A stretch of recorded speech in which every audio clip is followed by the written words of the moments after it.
ارمي الشاحن اللي في ايدك ده وركز معايا. البوكو الجديد وصل ببطارية مفاعل نووي وشاشة أسرع من الرفة.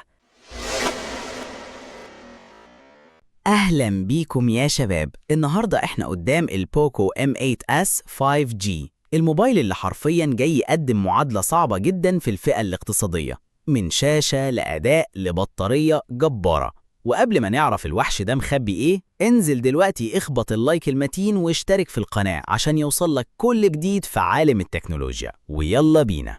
أول حاجة تخطفك هي التصميم الشيك والخامات البلاستيك المحترمة، لكن لازم أصرحك، الموبايل ده وزنه 217 جرام وتخنته 8.4 ملم. يعني لو إيديك ناعمة ده هيكون طوبة في جيبك وهيتعب إيدك في اللعب الطويل. ده عيب واضح، بس ده الضريبة اللي هتدفعها عشان باقي المميزات المرعبة اللي هنتكلم عنها.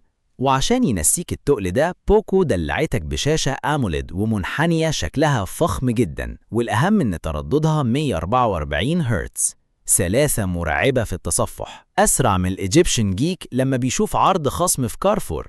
الشاشة دي في الجيمنج والمشاهدة هتنقلك في حتة تانية خالص. واللي مسيطر على الأداء هو معالج سناب دراجون 6S Gen 3 بدعم شبكات ال 5G. المعالج ده صايع في توفير الطاقة وأبرد من أعصاب حكم، بيدي إنذار في الدقيقة 90. مفيش تهنيج ولا حرارة تلسع إيدك، وده بيخليك تاخد أداء مستقر ومحترم جدا. وفي التصوير عندك كاميرا خلفية 50 ميجا بكسل وسيلفي 8 ميجا بكسل.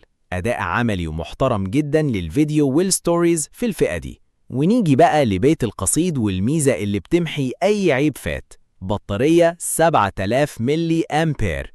احنا هنا بنتكلم عن طاقة جبارة تخليك تنسى الشاحن لآخر الأسبوع.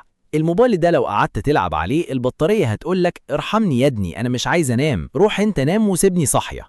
والموضوع ده بيفكرنا طبعا بالأوبو A6 Pro 5G اللي نازل بنفس سعة البطارية ال7000. وعشان تختار صح، الموبايل ده نازل بلونين، هما الأبيض والأسود، وبنسختين مساحة 128 جيجا مع 6 جيجا رام، أو النسخة التقيلة 256 جيجا مع 8 جيجا رام. الموبايل لسه منزلش رسمي، بس لو نازل بسعر صح المنافسين هيلبسوا في الحيط. والسؤال هنا ليكم يا شباب، بما ان البوكو M8s والأوبو A6 Pro شايلين نفس البطارية ال7000، تفتكروا مين فيهم اللي هيكسب في الآخر؟ وهل السامسونج A17 لسه ليه مكان وسط الوحوش دي؟ أكيد لأ. مستني رأيكم في الكومنتات.